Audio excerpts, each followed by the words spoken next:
வணக்கம். வாருங்கள் தமிழ் வளர்ப்போம். பாடம் 64. தமிழ் வளர்த்த பெரியார்களின் வரிசை பார்த்து கொண்டிருக்கின்றோம். 3 முக்கியமான பெரியார்களை பார்த்தோம். திருவள்ளுவர், சுப்பிரமணிய பாரதியார், ஔவையார். இந்த 3 பேரும் சுமார் 2000 ஆண்டுகளுக்கு முன்னர் இந்தியாவில் பிறந்தவர்கள்.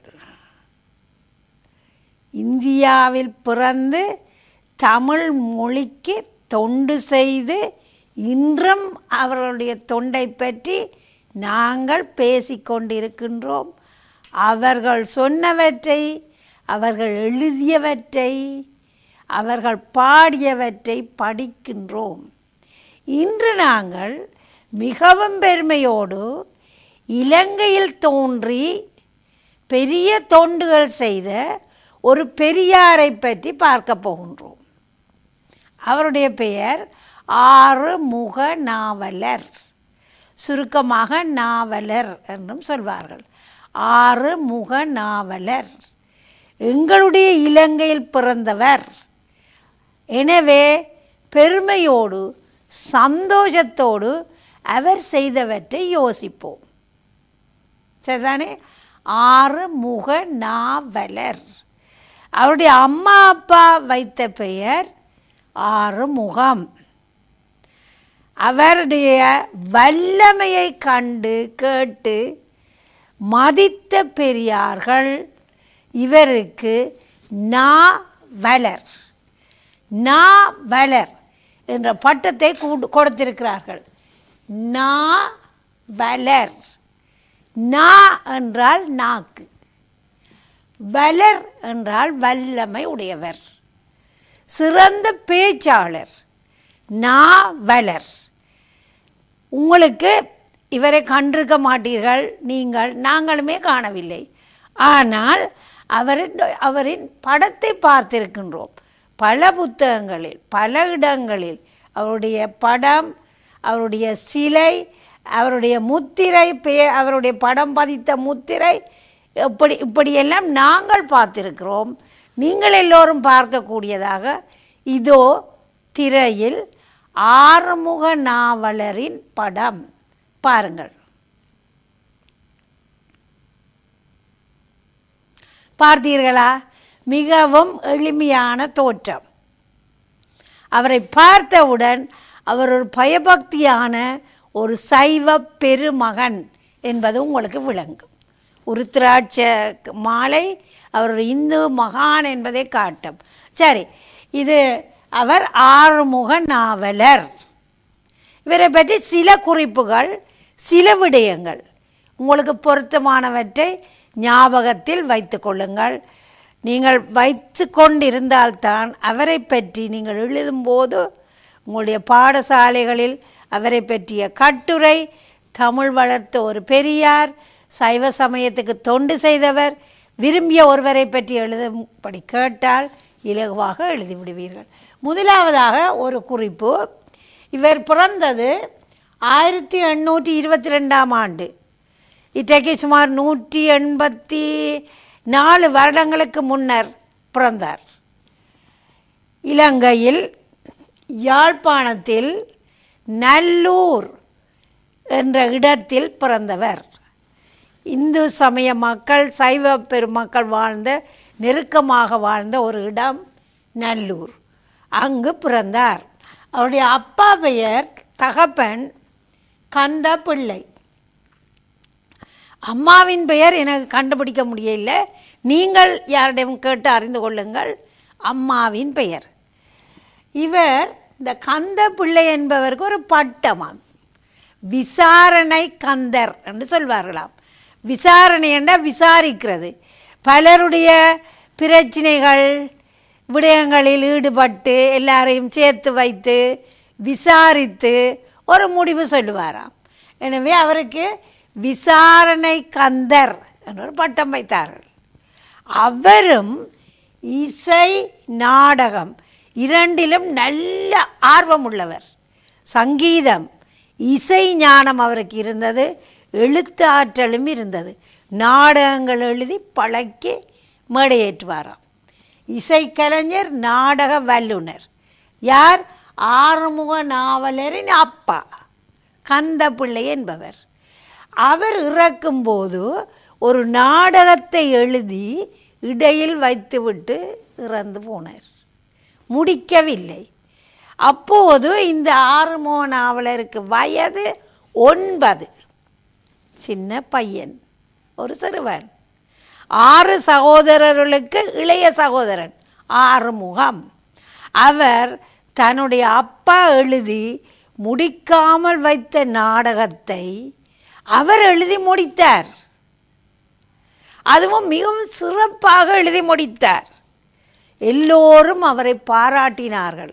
அப்போது அவருடைய கெட்டித்தனம், அவருடைய மொழி ஆற்றல், அவருக்கு இருந்த ஆர்வம் எல்லாமே வெளிப்படையாக எல்லோருக்கும் தெரிந்தது. மிகவும் வல்லுனர்,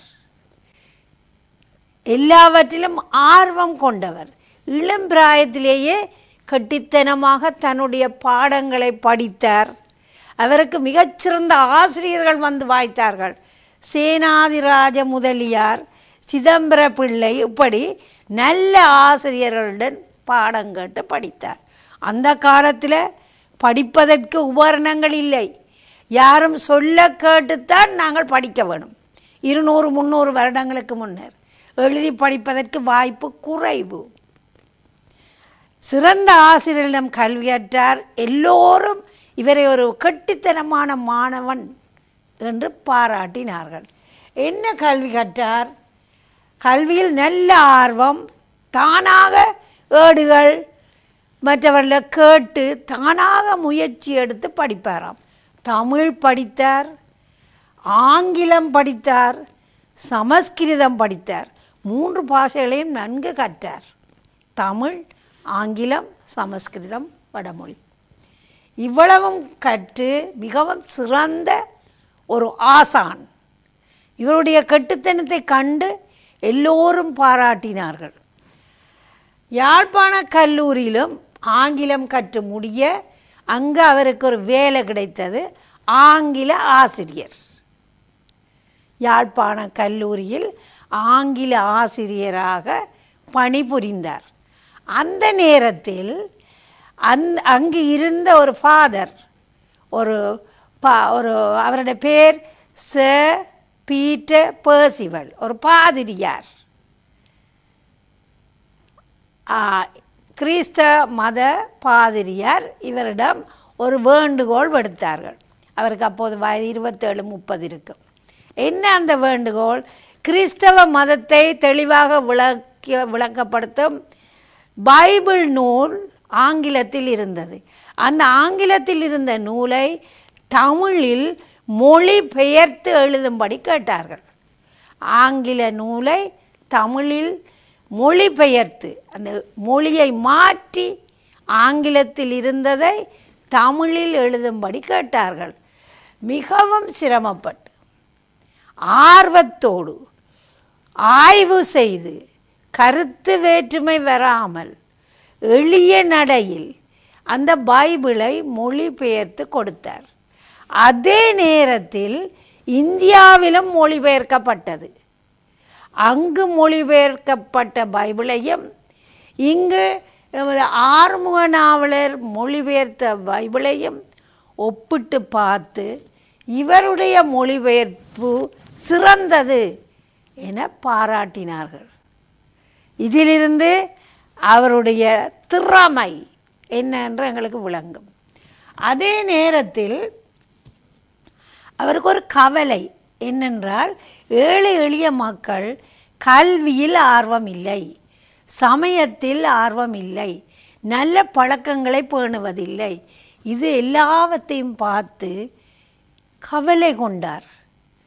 இந்த சமுதாயத்தை சீர்திருத்த வேண்டும் என்று யோசித்தார்.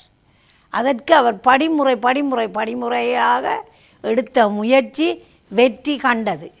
என்ன முயற்சி எடுத்தார்? எல்லா பிள்ளைகளும் படிக்க வேண்டும், அவர்களுக்கு வாய்ப்பு வசதி குறைவு. அந்த காலத்தில் பணம் இருந்த செல்வந்தர்கள் தான் தங்களுடைய பிள்ளைகளை பணம் செலுத்தி நல்ல நல்ல பாடசாலைகளில் கொண்டு போய் படிக்க விடுவார்கள். ஆசிரியர்களை தேடி படிக்க விடுவார்கள். ஆனால் எல்லோருக்கும் அந்த வசதி இல்லை. இவர் என்ன செய்தார்? இலவச கல்வி, பாடசாலைகளில் காசு கட்டாமல் படிப்பதற்கு வழி வகுத்து கொடுக்க வேண்டும் என்று பெரும் பாடுபட்டார். மேடைகளில் பேசி, பத்திரிகைகளுக்கு எழுதி, அரசாங்கத்தோடு வாதாடி இந்த வாய்ப்பை பெற்று கொடுத்தார். இலவச கல்வி, காசு பணம் செலவழிக்காமல் படித்தல். ஏழை எளிய மக்கள் எல்லோரும் படிக்க தொடங்கினார்கள்.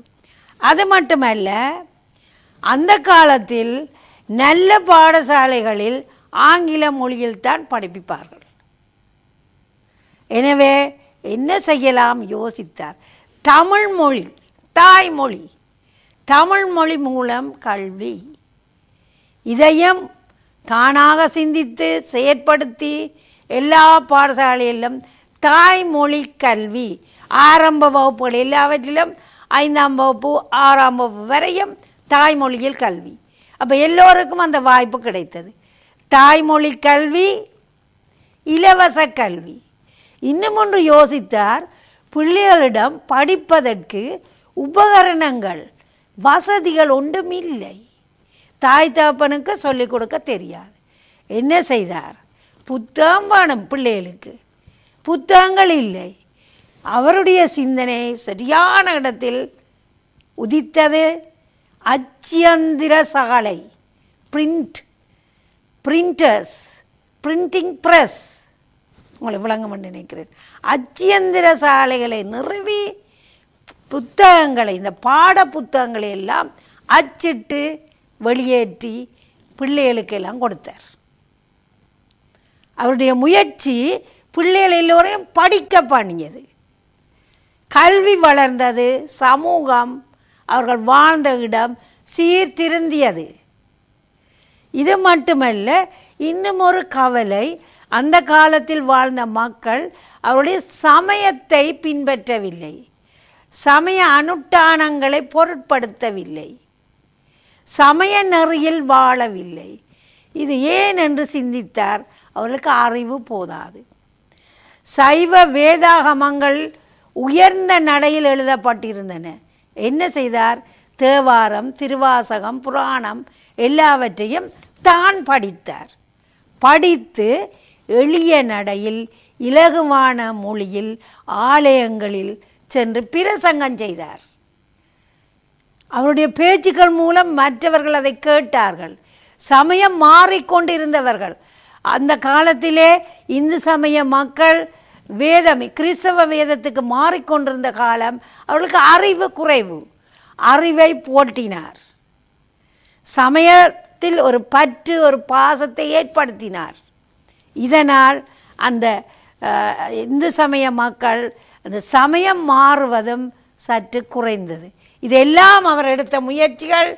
சைவ வினா விடை, பால பாடம், இவர் அச்சிட்டு வெளியேற்றிய நூல்கள். இன்னும் இலக்கண சுருக்கம், ஒரு சிறந்த நூல். இலக்கணம், தமிழ் மொழியின் இலக்கணத்தை தெளிவாக கூறும் நூல் இவர் நாவலர் எழுதியது. இன்னும் ஒன்று சைவ பிரகாச வித்தியாசாலை. வித்தியாசாலை என்ற பாடசாலை, வித்யாரம்பம், கல்வி ஆரம்பம். அந்த பேரிலேயே பாருங்க, சைவ பிரகாச வித்தியாசாலை. சைவத்தை பிரகாசமாக காட்டும், சைவம் பிரகாசமாக ஜொலிக்கும். அப்படி பாடசாலைகளை யாழ்ப்பாணத்திலும் சிதம்பரத்திலும் நிறுவினார். பிள்ளைகளை இந்து சமயத்தோடு ஒட்டி வாழ வழிவகுத்தார். தாய்மொழி கல்வி, இலவச கல்வி, அவங்களுக்கு சொல்லியிருக்கிறேன்.